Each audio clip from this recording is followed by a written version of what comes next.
man.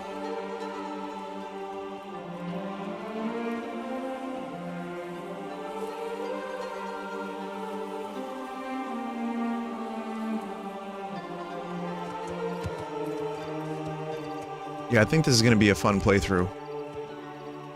Anyone here never see this? Also, thank you for the host, Mike. Hi, everybody. Oh, so there's a lot of people who have never played this game. I think you'll enjoy this. This is going to be one of those playthroughs I think you might remember for a little while. Not because of me, but because of the game. It's just one of those games.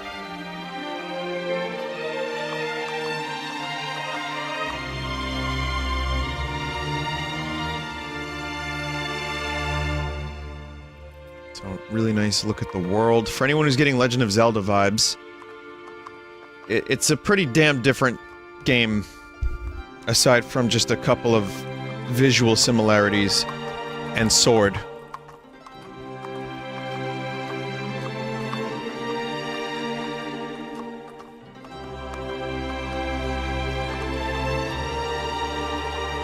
And horse, and bridge, and castle. And bow, and climbing. Oh, and Zelda is in this. And Link. And Epona. And Ganon. Alright, I'll stop.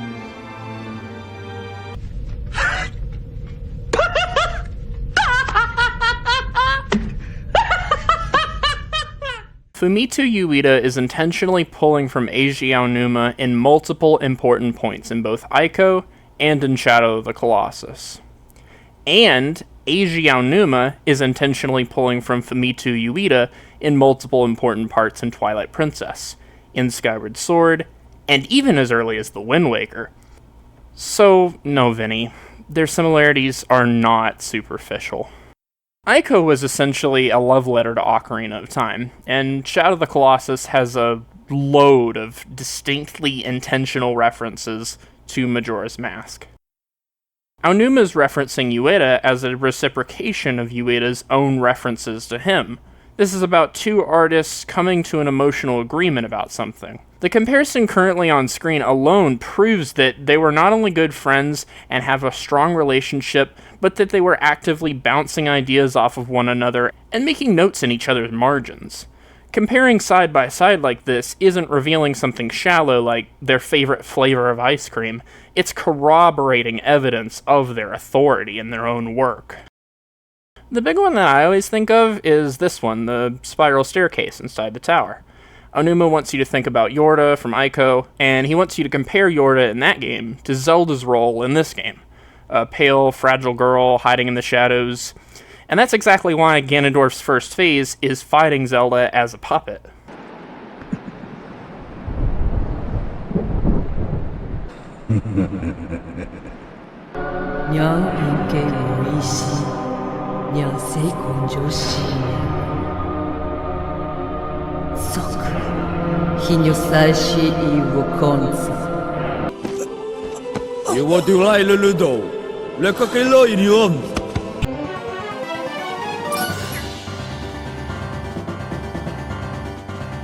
Now, some fans have suggested that the Twilight could have come from the Gerudo, but from what I can tell, no. They don't understand that this was the intended interpretation.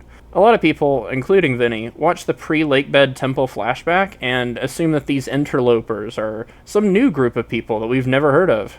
I'm not joking, they actually take the explanation of the series' largest retcon at face value. They don't get that Midna's hair color is meant to be reflective of Twin Rova. They don't get that Midna's dialogue before the fight reflects what Naboru tells you as a child. And they especially don't understand that Zant being a male Gerudo and wanting to reestablish the patriarchy is what all of this dialogue was always about. There is a pretty good video by Max Darrett where he talks about all the Gerudo's dark magic stuff, and how in both Zelda and in Ico, there's a focus of this dark transformation magic and body horror. But again, most of that is the bleeding edge of the fandom, and even he doesn't get into everything. Again, none of that is a fan theory, And it's not inconsequential. It's the way that the director of both Ocarina of Time and Twilight Princess intended the audience to interpret their connected story, also known as canon, official. It's not a mystery, it's not hidden. These 5 Zelda games really aren't that dense with story, and like I keep saying, they explicitly tell you this stuff in dialogue. And it's required for properly understanding the story. The way that Fumito Ueda approached the problem is that he set it up so that the dialogue would not be necessary, kind of like a silent movie. And Eiji Aonuma reciprocated that idea, making Wind Waker more cinematic and expressive, and yeah, also including a fictional language system. Aonuma's games still mostly require dialogue because of his background, but you can see, even down to the plot details, all of this is important, like how Ganon is taking girls to the Forsaken Fortress because they have yellow hair. Exactly how Aiko is taken to the Queen's Castle because he's a boy with horns. These kinds of traditions of sacrifice to ward off evil are pretty essential to Shintoism, and I really shouldn't have to tell you that Shintoism is important to something created in Japan. So as you can see, Zelda's connections to Aiko and Aiko's connections to Zelda are not optional pieces of this analysis. Even in Vinny's case, I actually don't think he meant to say that Aiko and Zelda aren't connected, and what he really meant was just for chat to not watch the gameplay expecting Zelda, which is a good primer. For anyone who's getting Legend of Zelda vibes, it's a pretty damn different game, aside from just a couple of visual similarities and sword.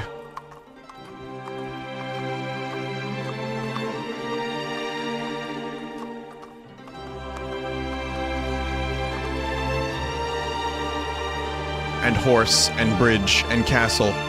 But when he recognizes the Bridge of Elden quote, as he's watching it, you can tell he instantly regretted the way he worded it.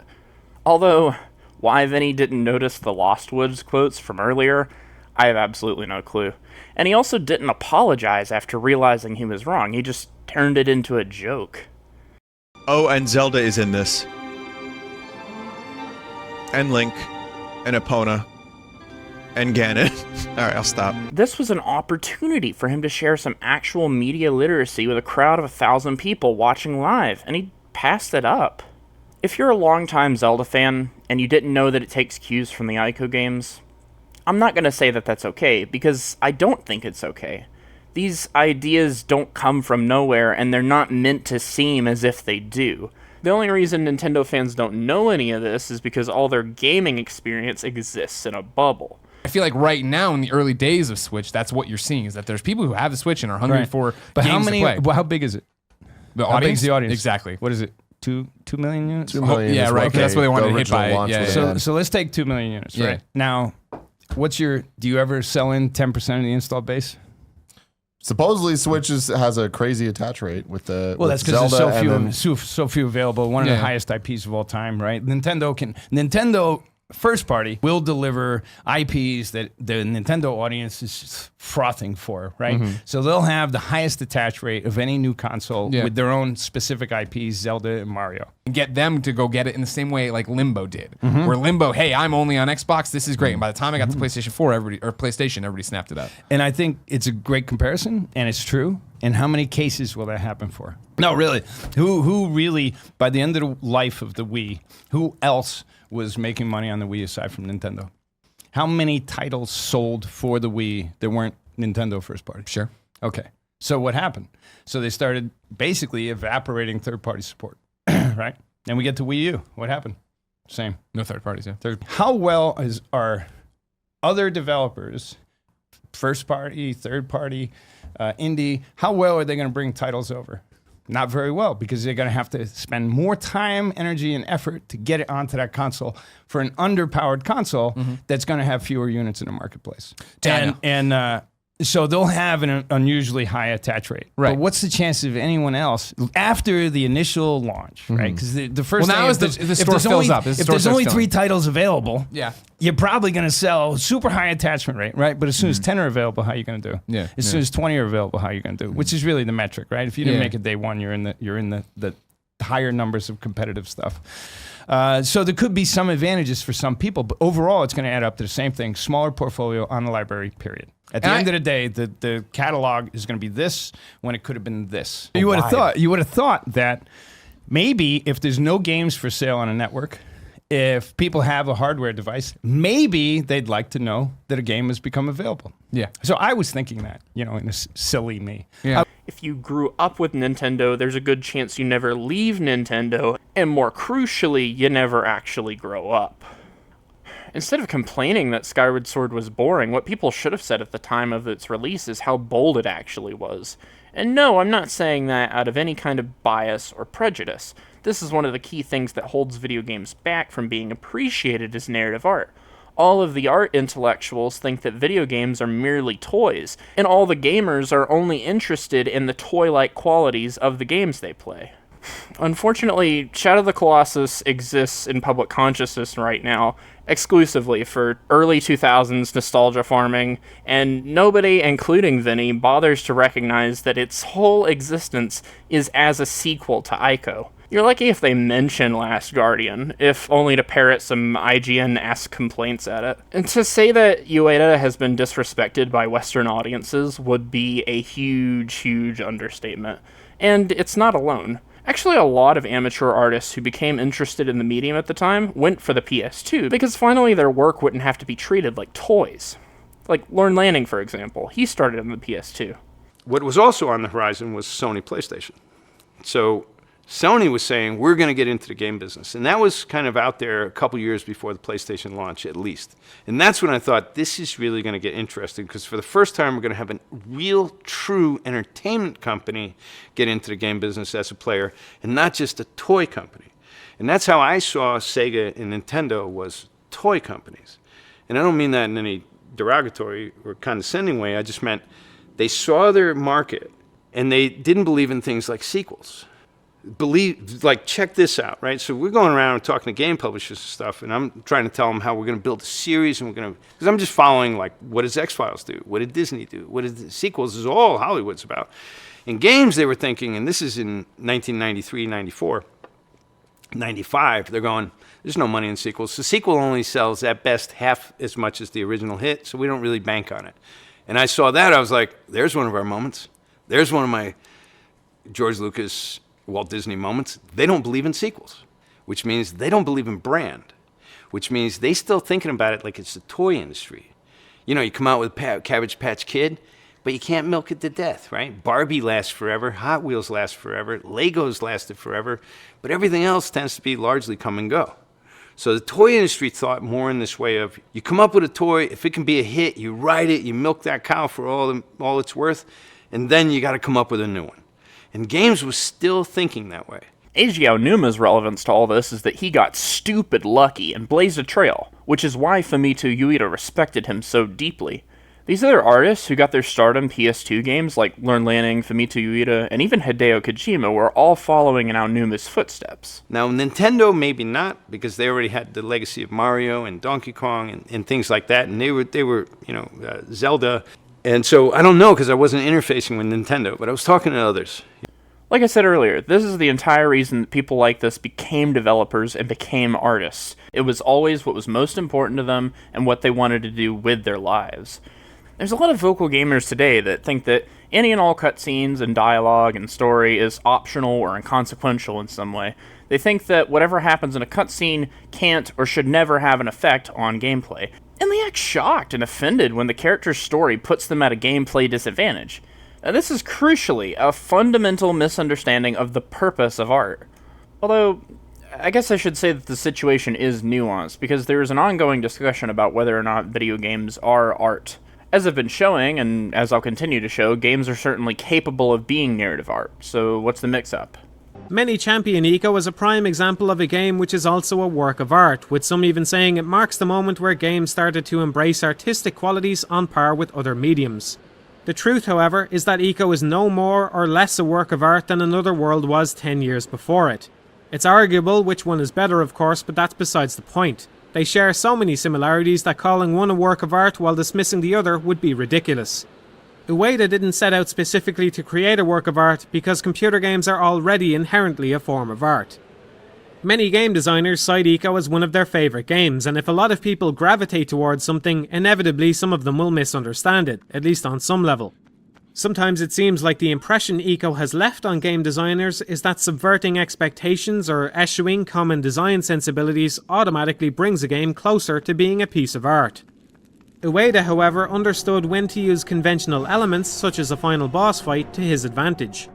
I'm going to talk at length about why, in their inception, video games were not art, and in a lot of cases, many games today are not art and aren't trying to be art. Even though, like I said, I tried to structure this video so that I don't waste any time, there is obviously gray area and nuance to it, and it won't be something that can be finished here. If I'm lucky, this video will be the beginning of that conversation.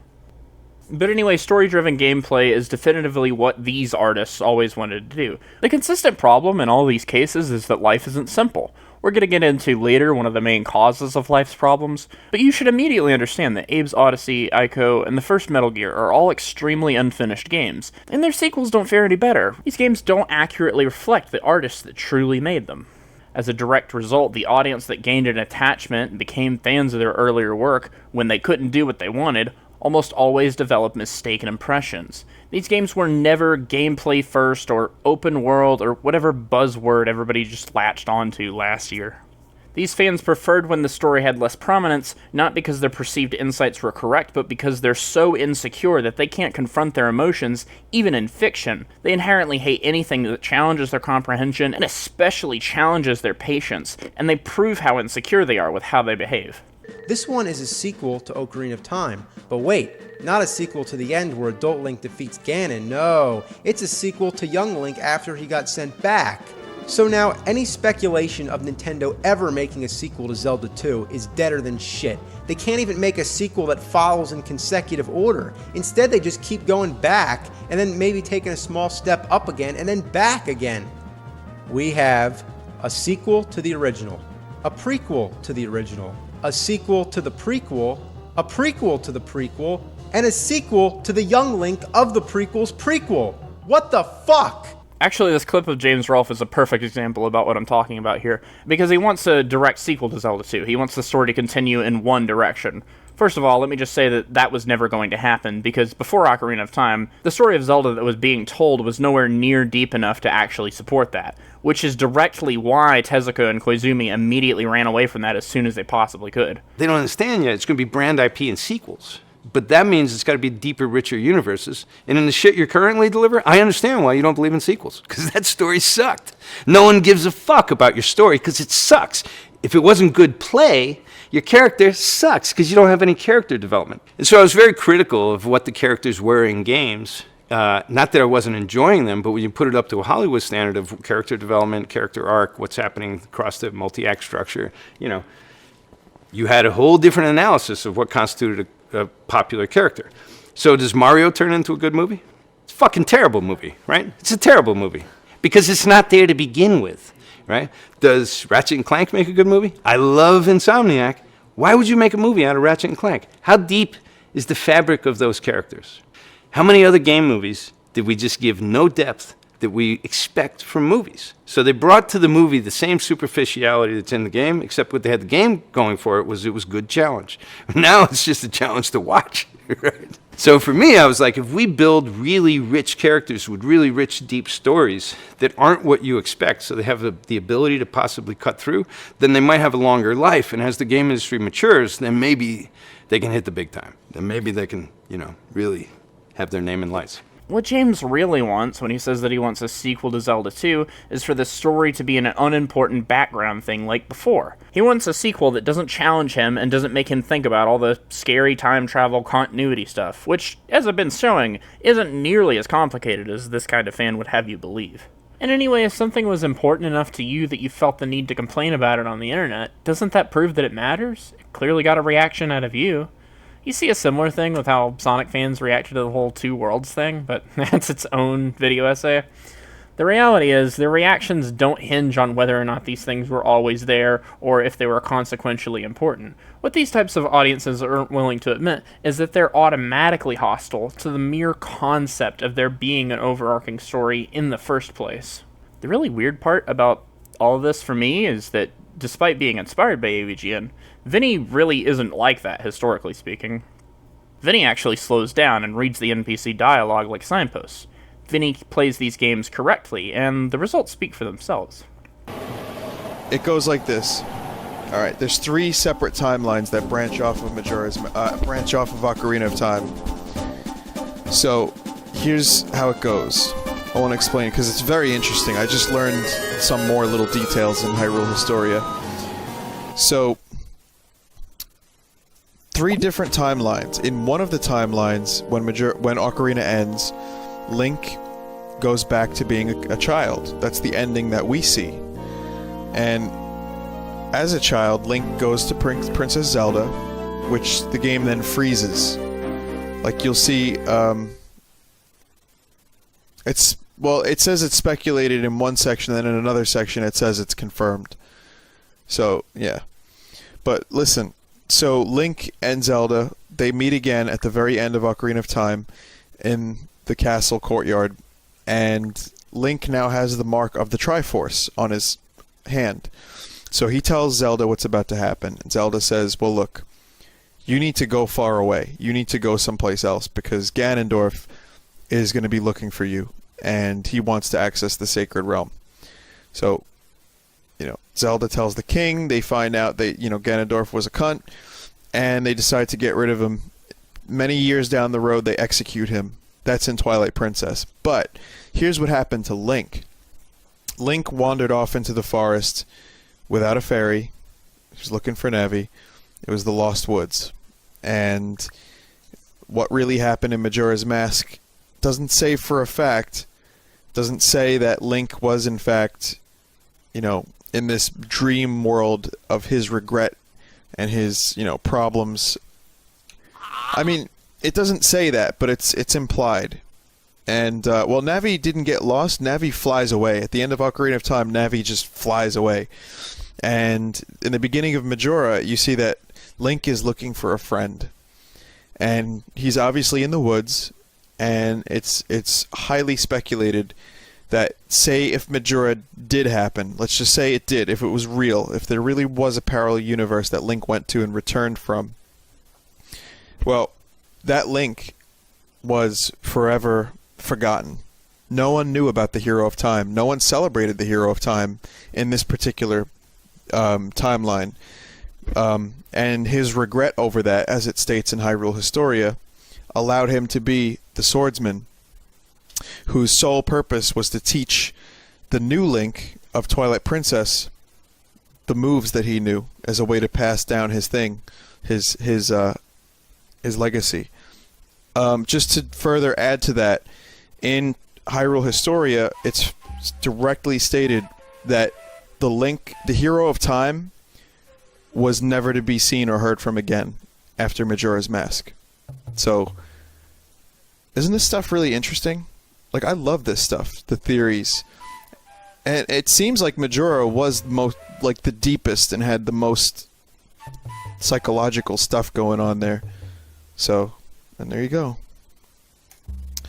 Tingle is a representation of Link.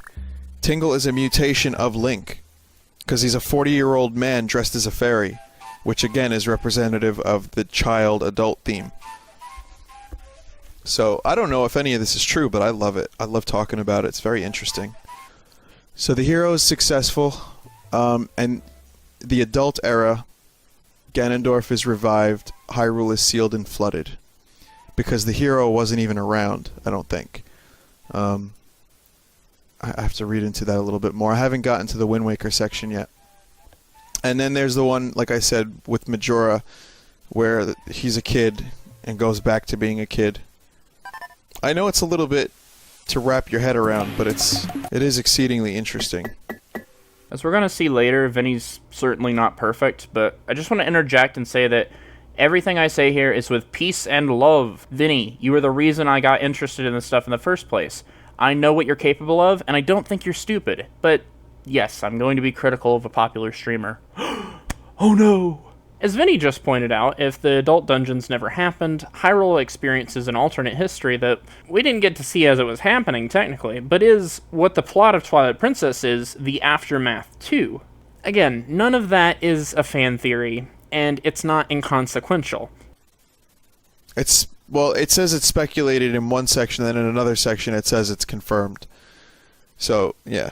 It's the way that the director of both Ocarina of Time and Twilight Princess intended the audience to interpret their connected story. Again, a lot of people just automatically assume that this is all bullshit, and their real agenda is to push this idea that video games are toys and not narrative art. But remember that with the timeline in mind, before Twilight Princess, Majora's Mask takes place. And then the main thing that got cut from the development of Majora's Mask were extensive animations for child Zelda. I'm glad that Zelda, Ganon, and Hyrule are all absent from Majora's Mask, because after Ocarina of Time, there was no need to revisit Hyrule and no story to be told there. Any direct sequel would need to be told somewhere else in order not to weaken the impact of the events in Ocarina.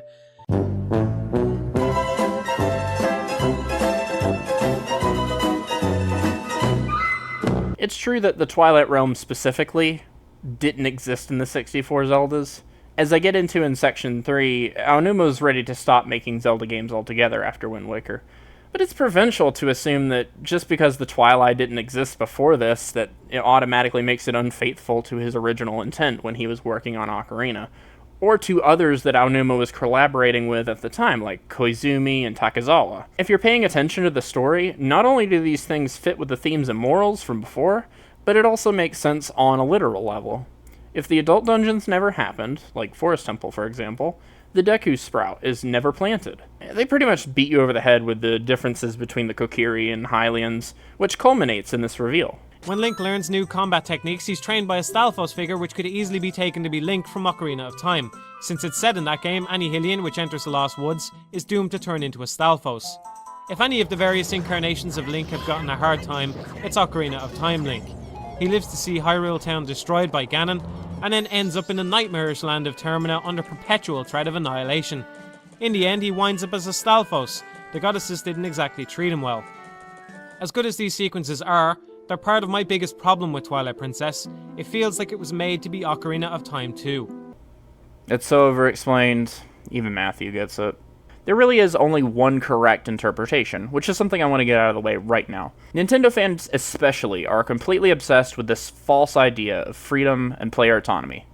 That's Abe's mom, and she didn't actually make it into this game, but she's going to show up later, the almighty Raisin. So these are just some of those things, just putting them up there. Aonuma saves his most explicit homage to Shadow of the Colossus for this fight, the Imprisoned. It's no secret that Skyward Sword is the most divisive game in the franchise. Let's see if those critiques are in good faith or not.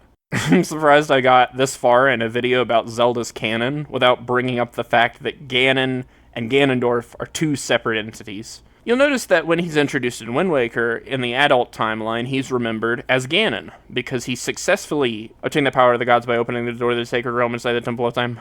Whereas in Twilight Princess, he's remembered as Ganondorf, because he did not successfully obtain the power of the gods by opening the door to the sacred realm inside the Temple of Time. Ganondorf is the patriarch of the Gerudo people, the king of thieves, whereas Ganon is the pig-like demon that he transforms into. You don't even have to know any of the story to know that. You can just read boss names. It tells you, explicitly. So the reason that Demise isn't called Ganondorf is because he isn't Ganondorf. More accurately, he's the precursor to Ganon. I don't know if you noticed, but the fact that Ganondorf transforms like this is a curse. Transformation curses like this are all over Zelda, so we can understand his condition by comparing him to similarly afflicted people. So anyway, if Demise is a thematic exploration of Ganon's greed separated from his arrogance, who exactly holds his arrogance? Groose is all arrogance and no greed. He's got red hair, golden eyes, and he starts out as your school bully, but later turns into a hero, helping you suppress a demon from corrupting a temple by pushing it into a big hole in the ground. Now, if you can't figure out what that's a metaphor for, honestly, I give up. Yeah, this is a long video, but I value my time, and I want my audience to value their time too. I'm not even the first person to complain about this reactionary approach to story-driven games on Vinesauce, and it's not an irrelevant issue either. It's been happening recently. According to Vinny, he says that it's his fault, and he wishes he gave Death Stranding 1 a better chance. But you notice his actions tell a different story. Now, have I ever played a video game purely for fun? Of course I have. Have I ever stopped playing a game purely because I wasn't having fun? Yeah, it happens. But those are emotional reactions, and they're selfish reactions. A large constituency of gamers, including Vinny, don't seem to realize how dangerous this is. By far the biggest emotional insecurity with this is the never-ending fake debate about linear versus open-world games. If you ask people who do why they like open-world games, chances are they'll say something about freedom. Okay. Freedom to do what exactly? A video game is a curated experience. At no point during any game is the player ever in control of their experience. Freedom is not part of any field of design. Now, some say that moving is the closest thing to being free, but freedom itself is not an idea. It's an emotion born out of a desire to identify with emptiness and aimlessness. Freedom is just another word for nothing left to lose. Nothing is worth nothing, but hey, at least it's free. I mean, why would anyone think that removing level design makes a video game unique in any way? It just turns it into a pointless tech demo with no challenge, no meaning, just walking from point A to point B for hours. If you're someone who truly enjoys open world level design, I have to stress that you are not being entertained by an artist's imagination. You're just caught up in your own. This desire to escape and to be entertained is inherently childish no matter what form it comes in. And you shouldn't be proud that you use cigarettes or video games or porn or anything. I'm not saying that you can't do those things, okay? Life's not easy. I get it. But I'm saying that when you do, you probably shouldn't brag about it. I'm just going to say right now that I don't know what Vinny thinks or what he believes, but his actions as of current don't exactly illustrate significant progression of his emotional maturity. Vinny, you've built an entire career off playing video games on the internet. And again, you're not stupid. I know you're not. If this is something that's important to you, you need to sit up straight and act like it. Stop covering your ass, stop being ironic and self-deprecating, and just own it, man. Having humility and being mature really shouldn't be high bars to clear, but I guess that's where we are today. The truth is that no matter what game you're playing, whether it's Minecraft or BioShock, everything you're doing is within the confines of the intentions of the developers. There's no such thing as a linear game, because if you do something unintended, then that's a glitch, not a design element. The player might have control over certain small actions, but at no point in any game are you in control of what context those actions can be applied, which is why level design is the single most important aspect of game design, and what ultimately controls the language of the medium. The really groundbreaking thing about Shadow of the Colossus is that it blurs the line between enemy design and level design. The larger-than-life enemies are the levels. You climb on them, and Ueda's philosophy really is about this context of communication with NPCs, which unfortunately we won't get into a lot in this video. As a result of that, though, Ueda's games are uniquely designed in such a way that you can absorb all the story without any dialogue, or when there is dialogue, it's usually the fictional language system that he uses, which Aonuma also took a nod from in The Wind Waker. There is a pretty good video by Max Darrett where he talks about all the Gerudo's dark magic stuff, and how in both Zelda and in Ico, there's a focus of this dark transformation magic and body horror. But again, most of that is the bleeding edge of the fandom, and even he doesn't get into everything. These 5 Zelda games really aren't that dense with story, and like I keep saying, they explicitly tell you this stuff in dialogue. The way that Fumito Ueda approached the problem is that he set it up so that the dialogue would not be necessary. Aonuma's games still mostly required dialogue because of his background, but you can see, even down to the plot details, all of this is important, like how Ganon is taking girls to the Forsaken Fortress because they have yellow hair. Exactly how Ico is taken to the Queen's Castle because he's a boy with horns. These kinds of traditions of sacrifice to ward off evil are pretty essential to Shintoism, and I really shouldn't have to tell you that Shintoism is important to something created in Japan.